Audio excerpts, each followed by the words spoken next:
안녕하세요 여러분, 즐거운 금요일입니다. 자, 오늘 코스피와 코스닥은 모두 상승으로 마감이 되었습니다. 자, 오늘 코스피 지수는 플러스 0.88% 상승으로 마감이 되었습니다. 장 초반에 코스피는 이렇게 1% 이상 상승이 나왔지만 개인 투자자분들의 매도가 나오면서 상승폭이 축소되는 모습을 보여줬어요. 이건 코스닥 역시 마찬가지였죠. 코스닥은 장중에 이렇게 마이너스로도 전환이 되었고 수급 역시 개인 투자자만 매수하는 모습을 보여주었습니다. 자, 그리고 오늘은 삼성전자가 다시 한번 7만전자로 복귀가 되었고 코스피는 3000포인트를 다시 한번 달성하였습니다. 자, 그뿐만이 아니죠. 금융투자 같은 경우에는 옵션 만기일이 끝났는데도 불구하고 오늘 또 코스피를 순매수하는 모습을 보여줬어요.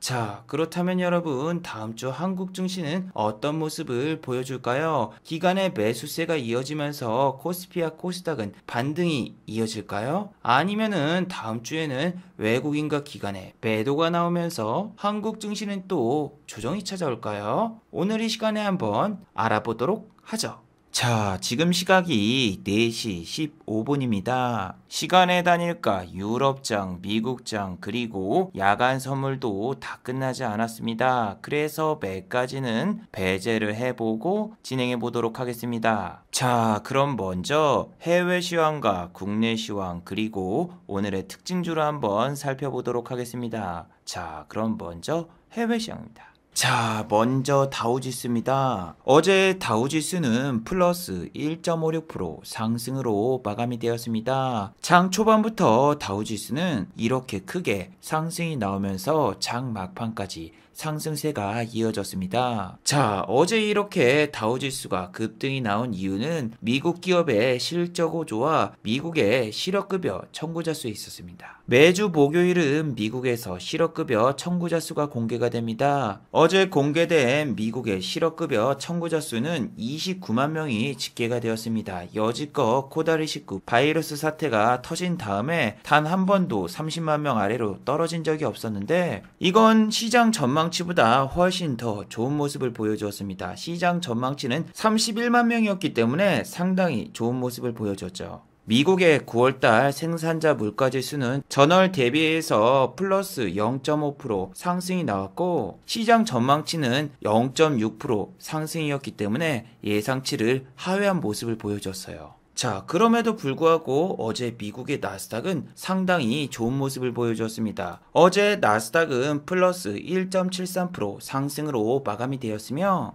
장 초반부터 장 막판까지 이렇게 강한 모습을 보여줬습니다. 특히 장 막판 5분을 남겨두고 이렇게 급등이 나왔는데 이렇게 나스닥이 급등한 이유는 미국의 빅테크 기업들의 선전에 있었죠. 자, 알파벳, 구글이죠. 구글은 어제 플러스 2.59% 상승으로 마감이 되었고 전 세계에서 가장 큰 과수원을 운영하는 애플 같은 경우에도 플러스 2.02% 상승으로 마감이 되었어요. 특히 빌 게이츠 아저씨의 마이크로소프트는 플러스 2.17% 상승으로 마감이 되면서 다시 한번 52주 신고가를 눈앞에 두고 있습니다. 자, 그렇다면은 미국의 빅테크 기업들이 크게 상승이 나왔으니까 한국도 따라가는 모습을 보여주었을까요? 그건 아닙니다. 자, 카카오 같은 경우에는 이렇게 이틀 동안 6%의 상승이 나왔지만 오늘은 보시면은 음봉으로 마감이 되었죠. 장 초반에 플러스 1.23% 상승으로 출발을 했으나 종가는 이렇게 플러스 0.41% 상승으로 마감이 되었어요. 네이버 같은 경우에는 카카오와 다르게 아예 마이너스로 마감이 되었죠. 오늘 네이버는 마이너스 0.38% 하락으로 마감이 되었으며 네이버 역시 카카오와 마찬가지로 이렇게 이틀 동안 6%의 상승이 나왔습니다. 자, 그리고 미국의 은행주들이 목요일날 실적을 발표했을 때는 이렇게 급락이 나왔습니다. 하지만 어제는 미국의 금융주들이 모두 다 좋은 모습을 보였습니다. JP 모건 체이스 같은 경우에는 플러스 1.53% 상승으로 마감이 되었으며 어제 실적을 발표한 모건 스탠리는 플러스 2.48% 상승으로 마감이 되었어요. 아니, 어제까지만 해도 기업들의 실적이 부담이 된다라면서 다우지수가 이렇게 4일 동안 약세를 보였는데 다우지수가 4일 동안 내렸던 하락폭을 단 하루 만에 만회하는 모습을 보여주었습니다. 자, 그래도 여러분, 은행주 같은 경우에는 실적 발표 후 다음날 다시 상승이 나왔지만 지금은 여러분 이렇게 유가가 82불을 돌파했기 때문에 전날 호실적에도 불구하고 주가가 급락이 나왔던 델타 에어라인은 다우와 나스닥이 크게 상승이 나왔는데도 불구하고 주가는 지지부진한 모습을 보여주었습니다. 델타 에어라인은 어제 플러스 0.41% 상승으로 마감이 되었으며 델타 에어라인의 깐부저 아메리카 에어라인 역시 플러스 0.15% 상승으로 마감이 되었어요. 자, 그렇다면 한국의 LCC 관련주와 항공주는 어떤 모습을 보여줬을까요? 어제 이 영상을 통해서도 LCC 관련주들은 대부분 자본 잠식에 빠져있는 상황이고 추가적인 유상증자와 감자도 진행될 수 있는 상황이에요. 특히 LCC 항공주들 같은 경우에는 주력 노선이 일본인데 일본 불매운동으로 인해서 코다리19 바이러스가 터지기 전부터 이렇게 적자였고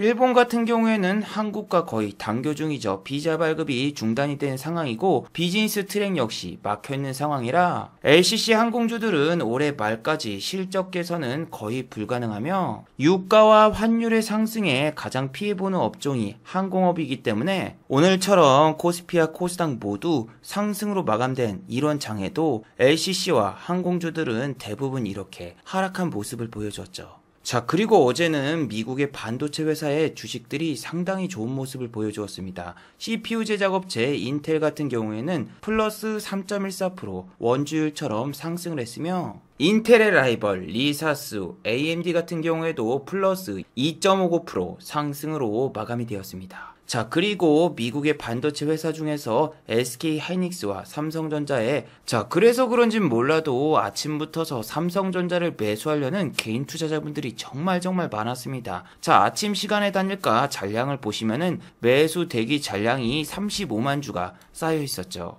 자, SK 하이닉스 같은 경우에는 아직까지 별로 인기가 없죠. 시간의 매수 잔량이 고작 5만 2천 주밖에 남아있질 않습니다. 전성기 시절에는 20만 주 이상이 쌓여있던 게 SK 하이닉스였는데 지금은 SK 하이닉스의 악재 레포트가 너무너무나 많이 나오고 있습니다. 모건 스탠리에서는 하이닉스는 8만원까지 추락을 할 것이다. 이러한 레포트가 이틀 전에 나왔었죠. 자, 우리나라 같은 경우에는 보통 현 주가보다 높은 주가를 목표 주가로 잡는데 외국계는 정반대입니다. SK 하이닉스의 목표 주가를 현 주가보다 낮은 8만원을 제시했어요. 자, 그런데 오늘 SK 하이닉스 같은 경우에는 오랜만에 4.90%의 급등이 나왔습니다. 반면 삼성전자 같은 경우에는 오늘 1.01%의 상승으로 마감이 되었어요. 자, 오늘 코스피의 수급을 자세히 보시면은 어떤 매수 주체가 가장 많이 샀나요? 기관 투자자가 가장 많은 매수세를 보여줬죠.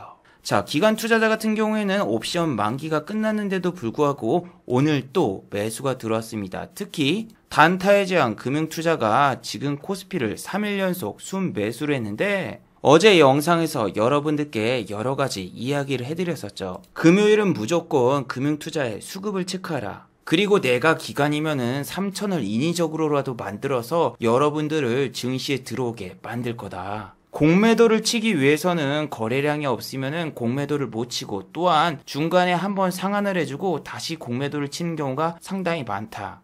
그래서 여러분들을 항상 증시에 들어오게 계속 이렇게 하락이 나와도 중간중간에 반등이 나왔다가 다시 빠진다. 자, 그리고 금융투자가 오늘 코스피를 순매수한 거는 절대 나쁘진 않습니다. 그런데 금융투자 같은 경우에는 선물옵션 동시 만기일이라던가 옵션 만기일이 끝나고 난 다음 금요일에도 매수한 적이 예전에도 있었어요. 그리고 월요일날 4일 동안 매수했던 수량을 하루 이틀 만에 다 던졌던 이런 사건도 있었는데 자, 여러분 오늘은 말이죠. 미국이 옵션 만기일이에요. 자, 한국 같은 경우에는 어제가 옵션 만기일이었지만 미국은 10월 15일 오늘이 옵션 만기일입니다. 자, 그래서 미국의 S&P 500과 나스닥 야간 선물이 이렇게 상승 중이라고 해도 장중에 마이너스로 돌변할 수도 있습니다. 자, 그런데 보통 미국의 S&P 500이라던가 나스닥 야간 선물이 상승 중이면은 금융투자가 매수하는 경향이 상당히 많이 있어요. 자, 오늘 같은 경우에는 코스피라던가 코스닥이 장중에 이렇게 하락이 나왔다가 장 막판에 다시 상승하는 모습을 보여줬는데 자, 아침에 여러분, 연기금과 금융투자는 어제 샀던 물량을 일부 차익 실현하고 다시 산 겁니다. 처음부터서 기관은 이렇게 코스피와 코스닥을 순 매도하는 모습을 보여주었고 개인 투자자분들이 이렇게 순 매수를 하고 있었죠. 자, 그런데 어떤가요? 개인 투자자분들이 기관이 던지는 걸 보자마자 바로 우사인 볼트처럼 태세에 전환을 합니다. 갑자기 지수가 이렇게 밀리는 모습을 보여주면서 1000종목 가까이 상승하던 코스닥 같은 경우에는 832종목밖에 상승하지 않았고 하락 종목이 462종목으로 늘어난 상황이죠. 자, 그리고 이렇게 코스닥이 플러스에서 마이너스로 전환되는데 정말 멘탈이 나가버리죠. 왜냐하면은 아침에 상승하고 있던 종목이 코스닥 같은 경우에는 1000종목이 넘었는데 오히려 지금은 역전이 돼서 하락 종목이 679종목이 돼버렸어요. 물론 코스피 같은 경우에도 상승 종목이 약간 더 많지만 하락 종목도 2배 이상 늘어났죠. 물론 종가에는 코스닥이 다시 상승 종목이 1000종목이 넘었지만 상승으로만 마감이 된 걸 수도 있어요. 자, 대주전자 재료를 보세요. 아침에 52주 신고가를 돌파하면서 10%가 올랐어요. 10%. 근데 장중에 마이너스로 돌변을 했어요. 자, 보시면은 개인 투자자만 오늘 이렇게 대주전자 재료에 다 물려버렸죠. 자, 아침에 여러분, 대주전자 재료 같은 경우에는 장 초반 30분 동안 이렇게 프로그램 순 매수가 들어오니까 개인 투자자분들 같은 경우에는 흥분해서 막 들어올 수밖에 없어요. 그리고 바로 하방 VI를 맞아버리죠. 자, 여러분, 어제 제가 이 영상에서 어제 상한가를 간 국전약품에 대해서 말씀을 드렸었죠. 자, 국전약품 같은 경우에는 오늘 같은 장에도 마이너스 5.54% 하락으로 마감이 되었는데 어제 영상을 통해서 여러분들께 국전약품에 대해서 말씀을 드렸었죠. 재료가 이미 노출이 되고 시세가 다 준 종목들은 마지막에 설거지 타임이 온다. 박셀바이오 같은 경우에도 이 자리에서 막판에 상한가를 보내면서 이렇게 급등이 나왔고 국전약품을 어제 매매하기 힘든 게 이런 거다. 요즘 트렌드가 전일 고점 터치 후 급락을 하거나 전일 고점을 터치 전에 급락을 하기 때문에 국전약품이 여기를 뚫었을 때 먹을 수 있는 구간이 여기밖에 없는데 여기서 먹을 구간도 별로 안 나왔고 어제 국전약품은 이렇게 밑에서 14,000원 지지해줄 때 요때 빼고는 매매할 수 있는 타이밍이 거의 없었다. 이렇게 무지성으로 오를 때 들어가면은 그냥 하방 VI 맞아가지고 순식간에 너무나 큰 손실을 볼 수가 있어요. 자, 대주전자재료 이렇게 아침에 막 무지성으로 오를 때 요때 잘못 빨려 들어가면은 바로 그냥 때려 맞는 겁니다. 여기에서 잠깐 매수해서 매도할 수 있는 타이밍이 있는데 저럴 때 욕심을 부리거나 판단력이 늦으면은 여러분 계좌가 그냥 박살이 납니다. 왜냐하면은 저는 오늘 대주전자 재료를 직접 매도를 했어요. 저는 딱 여기서 들어갔거든요. 밑에 투매 나온 거 밑에다 걸어놓고 여기서 바로 밑에서 빠졌다가 바로 올라가면서 11만 4천 원을 돌파하느냐 마느냐 이 기로에 놓여있는데 결국 11만 4천 원을 돌파했어요. 하지만 저는 여기서 반등이 확 나왔을 때 이거 잘못하다가 상방 VI를 찍는 게 아니라 하방 VI로 넘어가는 게 아닌가 이 생각부터 들었거든요. 자, 이 부분을 보세요. 11만 4,700원에는 VI 마크가 떠 있습니다. 그래서 개인 투자자분들이 팍 들어오는 건데 저는 정확히 11만 4천원을 못 뚫을 거라고 생각을 하고 이쪽에서 던졌습니다. 자, 대주전자 재료에 VI가 바로 눈앞에 있는데 여기서 못 먹어도 고 홀딩을 할 거예요? 아니면은 그냥 여기서 수익을 챙기고 나갈 거예요. 이거를 딱 3분 안에 생각하고 판단을 하셔야 됩니다. 이거는 여러분 3분봉이 아니라 1분봉이에요. 제가 여기서 매수하자마자 여기서 나갈 것인가 VI까지 갈 것인가 고민을 하고 저는 여기서 던졌습니다.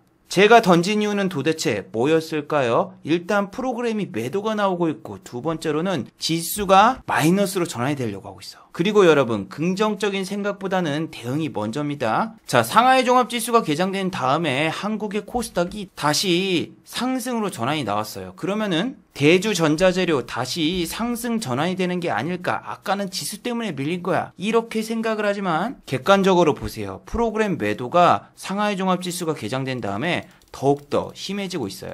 자, 그리고 이거는 3분봉이잖아요. 3분봉으로 보시면은 여기서부터 여기까지 대략 30분 이상의 시간을 줬어요. 30분 이상의 손절선을 터치하거나 혹은 손절할 기회를 주는데 결국에는 하방 VI 찍을 때까지 가만히 놔둔 거는 정말 위험한 짓이죠. 단타를 하실 때는 손절선을 무조건 짧게 잡고 들어가야 되기 때문에 저렇게 손절을 안 해버리면은 한순간에 계좌가 박살이 나요. 그래서 여러분들이 주식을 하실 때 흥분하는 순간 대응이 안 돼요. 여러분들이 아침에 코스피가 다시 3,000 돌파다, 드디어 삼성전자도 7만 전자에 복귀를 했다 하면서 온갖 커뮤니티에 난리가 났더군요. 아니 아직 주식장 시작한 지 30분밖에 안 됐는데 삼성전자가 7만 원을 돌파했다 막 게시물이 올라오더군요. 삼성전자 같은 경우에는 오늘 음봉으로 마감이 되었죠. 음봉으로 마감이 되었다는 얘기는 오늘 아침에 매수를 했다라면은 수익 본 사람이 아무도 없다는 얘기예요. 물론 어제 매수를 했으면은 수익을 받겠지만 여기서 여기까지 수익률이 고작 1%밖에 안 되는데 1%를 먹기 위해서 굳이 모험을 할 필요가 있을까요?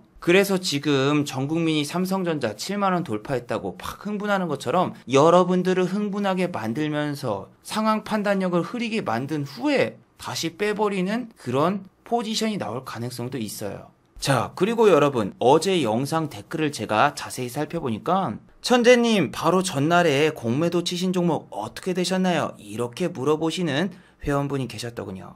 어제는 바빠서 제가 계좌를 안 보여드렸는데 보시면은 어제 수익으로 어떻게든 빠져나왔습니다. 참 여러분 신기하죠. 어제는 코스닥 상승 종목이 1300 종목이에요. 내리는 종목이 경찰서처럼 112 종목인데 여러분들 그동안은 계속 1000 종목 이상이 내렸기 때문에 공매도를 치면 아무거나 다 수익이 났지만 지금은 막 코스닥 지수가 3%대 급등이 나오고 있으니까 정말 머리를 쓰면서 공매도를 치셔야 돼요. 사람들이 뭔가 착각하시는 게 있는데 공매도를 이렇게 내려올 때 치시는 분들이 있어요. 그런데 여러분들이 착각하면 안 되는 게 주가가 밑에서 반등이 나왔을 때라던가 혹은 주가가 급등이 나왔을 때 그럴 때 공매도를 쳐야지 이런 데서 공매도 잘못 쳤다가 찐 반등 나와가지고 그냥 반대 매매 당해버리면 끝날 수 있어요. 물론 이거는 그냥 차트를 보여드리면서 한 가지 예로 알려드리는 거고 TBC 자체는 공매도가 금지인 종목입니다. 그래서 지금 영상에서 계속 말씀드리고 있잖아요. 여러분들 지금 지수가 3% 이상 반등이 나왔는데 반등이 나온 장에도 본인 종목이 안 움직이면은 포트를 교체해야 됩니다. 자, 저 같은 경우에는 오늘 종가 베팅을 하기보다는 공매도를 쳤습니다. 저는 여러분들께 제 시나리오를 알려드렸잖아요. 여러분들은 코스닥이 막 1000포인트를 돌파하려고 하거나 1000포인트가 돌파하고 코스피 지금 3000포인트를 돌파했으니까 이거 찐만두처럼 찐반등이구나 하면서 다음 주에 무조건 돈 싸들고 코스피와 코스닥 매수하실 겁니다. 지금 유럽장도 이렇게 반등이 나오고 있으니까 여러분들이 오늘은 금요일이라서 주식을 매도했지만 다음 주에는 분명히 시장에 참여하려고 다시 들어올 거예요. 그런데 여러분들이 팍 들어올 때는 개인 투자자분들이 공매도를 치고 싶어도 대주 가능한 종목이 거의 없습니다. 이게 저만의 노하우인데 다들 오를 거라고 생각할 때 오히려 공매도를 쳐야 되고 다음날 공매도가 당연히 이때는 치면 되겠지라고 생각할 때는 대주 가능한 수량이 없어서 오히려 공매도가 안 되기 때문에 오늘처럼 막 미국 야간 선물 급등하고 유럽 증시 급등하고 이럴 때 미리 공매도를 선점해놔야 돼요. 왜냐하면은 아침에 이렇게 HLB 생명과학처럼 막 갭을 뜨고 올라가 시간에서도 올라. 근데 결국 종가는 이렇게 내려오는데 저렇게 월요일날 아침에는 당연히 갭이 뜨고 올라갈 거지만 종가에 내릴 거를 예상하고 미리 사둬야 돼요. 안 그러면은 물량을 매집할 수가 없어요. 그래서 저는 개인 투자자분들이 좋은 뉴스를 보고 막 흥분할 때 그거를 좀 반대로 이용하거나 반대로 생각을 하거든요. 자, 지금 증시가 참 웃긴단 말이에요. 이재명 씨가 이번에 경선을 통해서 대선 후보로 선출이 되었는데 오히려 이재명 씨 테마주 같은 경우에는 경선이 확정된 다음에 주가가 더 내리더군요. 그리고 이낙연 씨가 경선에 불복하겠다 이렇게 뉴스가 나오다가 다시 경선 결과에 승복을 하겠다 이재명 씨 화이팅 이렇게 뉴스가 나오자 오히려 이재명 씨 테마주가 더 하락이 나와요. 자, 그리고 윤석열 씨 테마주 같은 경우에는 더 웃기죠. 윤석열 씨 같은 경우에는 지난번에 법정 공방이 있었는데 1심에서 패소를 했어요. 그래서 여러분 어제 영상에서 여러분들께 뭐라고 말씀드렸죠? 아니 이거 이상하다. 지금은 호재라고 나온 정치 뉴스는 전부 다 내리고 악재라고 나온 뉴스들은 오히려 상승이 나오니까 저는 여러분 이 심리를 반대로 이용해서 혹시라도 윤석열 씨 테마주가 반등이 나오거나 혹은 급등이 나오는 거 아니야? 이 생각에 어제 종가 베팅을 웅진을 해봤습니다. 아니나 다를까 오늘 윤석열 씨 테마주 중에서 웅진 같은 경우에는 플러스 7.27% 상승으로 마감이 되었죠. 아니 애니능률이라던가 혹은 위즈코프 다른 윤석열 씨 테마주 같은 경우에는 이렇게 잠깐 8% 가까이 올랐다가 종가는 2%대 상승으로 마감이 되었고, 다른 윤석열 씨 테마주 같은 경우에는 뭐 급등이 나오거나 크게 쏘는 종목은 없었어요. 자, 그런데 웅진 같은 경우에는 제가 어제 매수한 이유가, 자, 시간대를 보세요. 20분 동안 거래가 거의 없습니다. 근데 위즈코프라던가 다른 윤석열 씨 테마주는 초단위로 이렇게 계속 매수가 들어오죠. 자, 그렇게 되면은 개인 투자자분들은 다 거래량이 많이 터지고 급등하는 종목으로 갑니다. 저기서 빨리 수익을 챙기고 싶기 때문에. 그런데 저 같은 경우에는 한 수를 약간 더 내다보고, 세력들은 거래량이 적고 이제는 다른 종목도 슈팅을 줘야 되기 때문에 웅진으로 내일 쏘지 않을까 이 생각이 들었습니다. 물론 윤석열 씨가 아니라 홍준표 씨 테마주로 넘어갔다라면은 더욱더 좋은 결과를 낼 수 있었겠지만, TBC 같은 경우에도 오늘 매수 매도는 했어요. TBC 같은 경우에 오늘 뽕을 뽑으려면 진짜 뽑을 수 있었는데 제가 그냥 졸려가지고 중간에 그만뒀거든요. 그리고 금요일이라서 마지막에 여기서 매수를 했다가 상한가를 못 갈 걸로 생각하고 이쪽에서 매도했는데, 와, 결국 상을 말아버렸어요. 그리고 아까 대주전자 재료처럼 VI가 딱 보이길래 아침에 그냥 VI 바로 직전에 매도하니까 바로 VI를 또 찍어버리고 날아가 버렸죠. 그리고 이번에는 두 번째 VI도 이렇게 보이더군요. 자, 그런데 TBC도 지금 반대로 갔죠. 에이, 설마 오늘이 금요일인데 투심도 안 좋은데 2차 VI를 돌파하겠어? 예, 돌파하죠. 자, 여러분, 그리고 이거는 지금 상한가를 간 게 아닙니다. 그냥 VI에 걸렸는데 상한가를 간 것처럼 보인 거지, 지금 보시면은 체결은 810원에 체결이 된 상황이에요. 그리고 VI를 찍자마자 개미 털기가 나오죠. 이렇게 밑으로 갑자기 쫙 빼버립니다. 그리고 개미를 다 털어버리고 10시 반부터서 다시 12시까지 쫙 끌어올리고, 그래서 이런 종목 같은 경우에는 금요일이기도 하고 상한가를 먹기가 상당히 힘들어요. 자, 그리고 오늘 장중에 미국 국무부에서 한반도 비핵화 추진 이런 뉴스가 나오면서 신원을 알 수 없는 신원이라는 대북주가 12.87%의 급등이 나왔죠. 신원 같은 경우에도 제가 매도를 해봤는데 저는 여기서 사서 여기까지 수익 구간을 줬는데 수익을 못 챙겼어. 아니, TBC를 보니까 금요일인데도 불구하고 상한가를 말아버리니까, 신원 같은 경우에도 지금 프로그램 매수가 계속 들어오고 있으니까 고점을 돌파하는 게 아닐까 이 생각을 했어요. 그런데 별로 움직이지 않길래 동시호가 직전에 이렇게 계속 분할로 매도를 해버렸어요. 그런데 동시호가 때 던지길 잘했죠. 시간의 단일가에서 보시면은 신원은 이렇게 마이너스 1.11% 하락으로 마감이 되었죠. 오늘 같은 경우에는 아침에 웅진을 매도하고 그 다음에 TBC를 깔짝하고 신원을 종가 베팅을 하려고 하다가 신원이 장 막판에 반등이 나와버렸기 때문에 저렇게 매도를 한 겁니다. 그리고 여러분, 저는 진짜 깜짝 놀란 게, 제가 여러분들께 그냥 팬 서비스 형식으로만 저렇게 무슨 TBC라던가 웅진이라던가 여러 가지 종목을 단돈 200만 원으로만 매도를 했거든요. 아니, 그런데 여러분, 저는 이거 짤짤이 매매라서 수익금 쳐다도 안 보고 신경도 안 쓰거든요. 근데 이게 뭐지? 어떻게 200만 원 갖다가 하루에 수익금이 50이 찍히나요? 심지어 이거는 보통이라고 써졌죠. 신용도 안 썼어. 아니, 그래서 짤짤이 매매를 일주일을 모아보니까 와, 150 가까이가 찍혀있네요.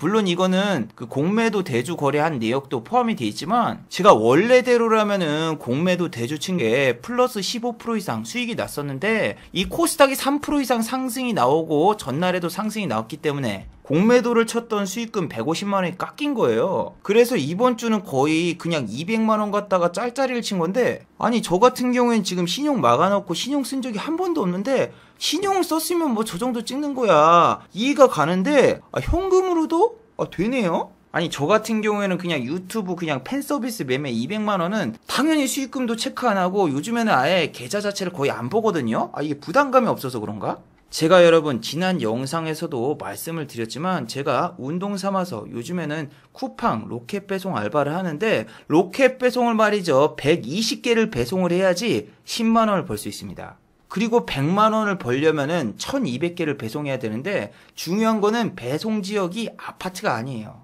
여러분, 부산에는 감천문화마을이라고 이렇게 산속에 집이 있거든요. 여기를 보시면은 차도 못 들어가고 걸어서 전부 다 배송을 해야 되는데, 여기는 여러분 돈을 많이 줘도 사람들이 배송을 하려고 하질 않아요. 왜냐하면은 저기는 단가도 싼데 엘리베이터도 없고 계단밖에 없고, 그리고 길을 찾기가 너무 힘들어요. 그런데 제가 여길 배정을 받아서 직접 한번 배송을 해보니까 와, 1,000원 벌기가 여러분 진짜 힘듭니다. 이 넓은 땅을 다 걸어가지고 저 위에까지 올라가서 배송을 하는데, 중요한 게 뭐냐면은 짐이 가벼운 게 없어요. 생수 한 박스, 게토레이 한 박스, 조립식 가구, 이거를 들고 저 산골짜기까지 올라가는데 정말 너무 힘듭니다. 그런데 저거 한 박스 날라봤자 900원밖에 못 받아요. 그런데 여러분, 900원이라도 주는 게 어딥니까? 제가 과거에 공기업을 다닐 때 봉사활동 담당자라서 저기를 맨날 가서 겨울에는 무슨 연탄을 나르고 여름에는 무슨 쌀을 날라가지고 쌀을 배송하고, 그때는 여러분 무보수였거든요. 그래서 지금 이걸 나르고 900원이라도 주는 게 어딘가. 예, 발상에 전환을 하니까 그러려니 하는데, 와, 근데 주식 계좌 보니까 진짜 현타 오네요. 자, 그리고 여러분, TBC 말고 DPC라는 종목이 있습니다. 과거에 DPC는 빅히트 엔터테인먼트 관련주로 편입이 돼가지고 예전에 크게 상승이 나왔는데, 자, DPC는 여러분 지금 시간의 단일가에서 상한가를 갔어요.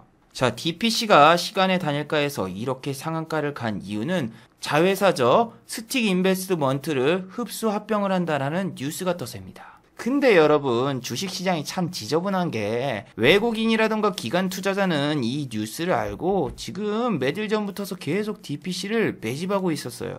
그래서 DPC 같은 경우에는 다음 주 인터파크처럼 될 것 같은 생각이 듭니다. 자, DPC 같은 경우에는 지난번 고점을 이렇게 막 근처까지 꼬신 다음에 이 외국인이랑 기관이 모아놨던 물량을 폭탄 투하를 하지 않을까.